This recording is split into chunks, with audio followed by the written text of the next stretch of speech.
you are single-handedly destroying your chances of being successful, and you don't even realize it. I can bet you clicked on this video because you want to A. Stop procrastinating the second you're making real progress on your dream, B. Stop breaking good habits the second they're actually consistent, and C. You want to start, once and for all, living the life that you know is on the other side of your unintentional self-sabotage. I'm breaking this video down into 4 different parts, starting with the science and psychology behind why your brain even lets this happen in the first place, continuing with the steps that you can take today to take back control of your life, and finally, we'll rewire your brain with some hyper-specific affirmations, and I'll even give you a special template to make your own. Let's start.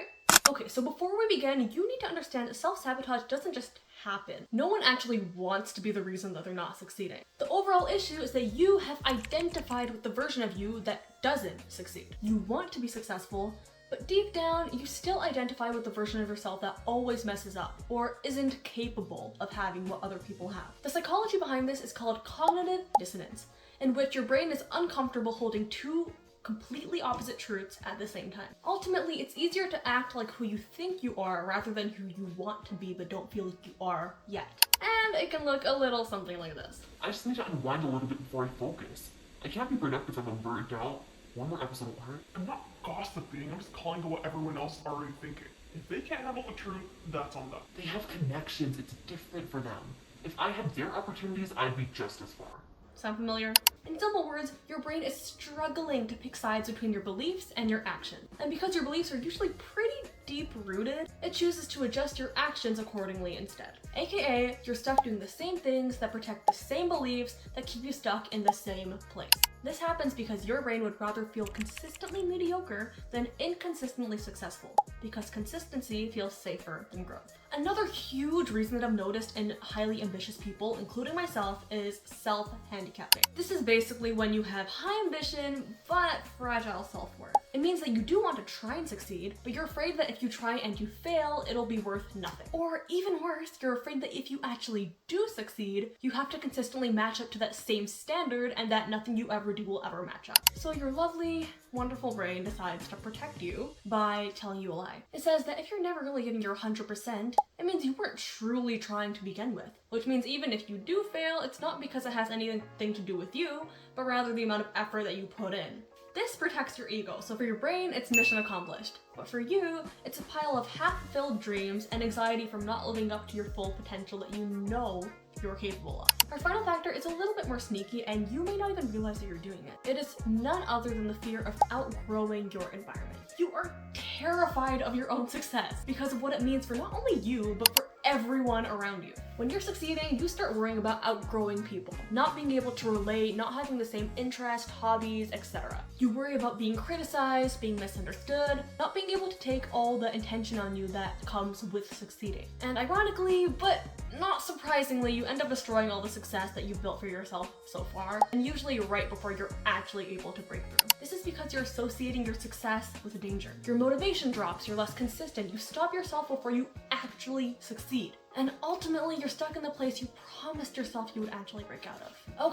Okay, now I've talked enough about what is happening with you. We need to actually fix this. We're gonna be breaking down 4 steps that you can take starting today to make sure that you stop self-sabotaging and actually live out the life of your dreams. Step 1 is catch it in real time. Because babe, you can't fix what you don't notice. The thing is, most people self-sabotage automatically. So the goal is not to necessarily stop yourself from self-sabotaging, but just to notice it. So the next time you tell yourself, I'll do it later, or I think I deserve a bit of a break right now, ask yourself, what are you really protecting in this situation? Your peace or your ego? That one question puts you back in control because awareness breaks the pattern faster than motivation ever could.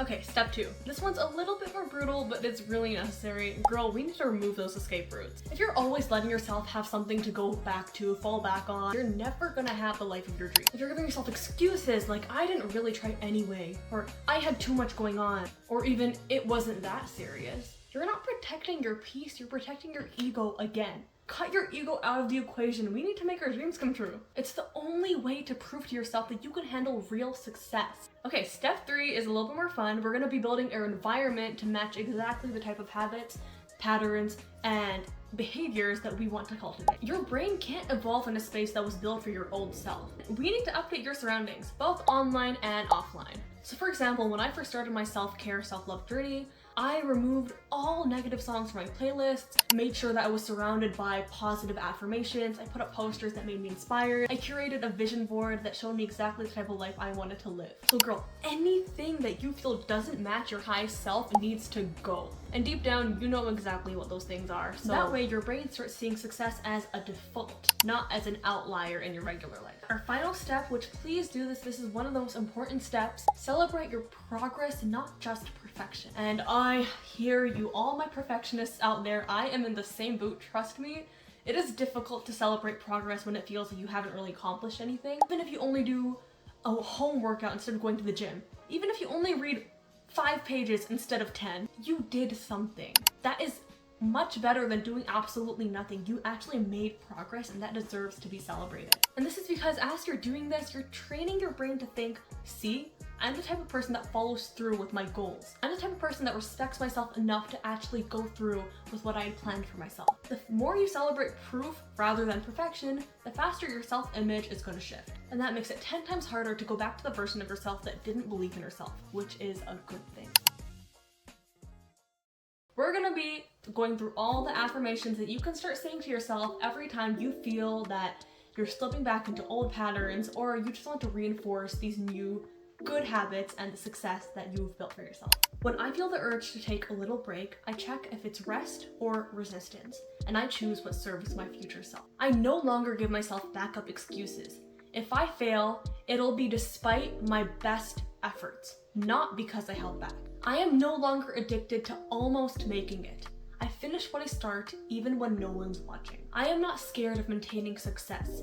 I built systems that make it feel like second nature. I don't need chaos to feel productive.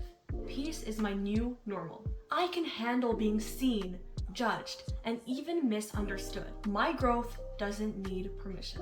Okay, so these are some examples of affirmations that I use. However, I know a lot of you might want to be making your own based on your own personal struggles with self-sabotage. So I'm breaking it down into 3 steps. Those are catch it, name what it's protecting, and flip it into who you're becoming. By catching it, we need to identify what the sabotage thought even is in the first place. Ask yourself what you usually do right before you procrastinate something you know you should be doing, or you give up on something that you really wanted to go through with. That is the core of your affirmation. That is the fear that is backing your inaction. Step 2 is catching what the fear is behind the thought. That could be failure, that could be judgment, that could be outgrowing other people. Whatever it is, name it and understand it. Finally, we're gonna take those 2 parts and we're gonna combine them into a positive. But be careful, because you don't want to go into absolutes. You don't want to say I never fail or I never feel nervous. You want to be more specific, as in I can handle failure without giving up, or I show up even when I'm nervous. And this ensures that your affirmations sustainably elevate your self-image so that you can go out and do all the things that you promised yourself that you would. Okay, that is all for today. I hope you guys enjoyed this video. I hope you understand a bit more about self-sabotage. If you're new to my channel, I'm going to be posting a lot more psychology content from now on, so please stay tuned and come back because I'd love to have you here. I have my Instagram and TikTok linked in my bio. Consider giving me a follow, subscribing, liking, commenting what your favorite part of this video was. And yes, I hope you guys have the best time ever building the life of your dreams. Have a wonderful day. I love you guys so much.